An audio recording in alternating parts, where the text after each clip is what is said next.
Nós estivemos lutando pela existência do multiverso diversas vezes. Destruir ou criar? Essa é a razão dessa guerra entre nós, não é?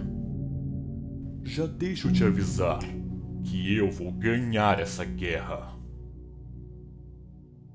Honestamente, eu não me importo com quanto você me odeia.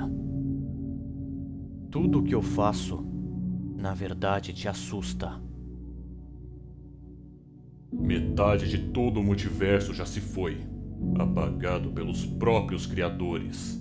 Eles entenderam que esses universos alternativos eram uma perda de tempo e espaço.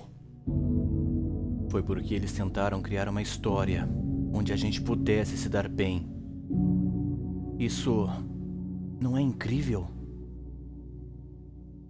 Se tudo é tão divertido para você, por que não deixamos as coisas mais interessantes? Nós podemos chegar a um acordo e ver o quanto você pode suportá-lo. Sem mais criação e sem mais destruição.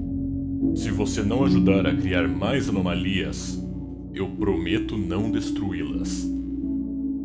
Promessas são feitas para serem quebradas de qualquer jeito. Qual de nós quebraria essa trégua da maneira mais significante? Na verdade, eu serei o único. Eu acho que não.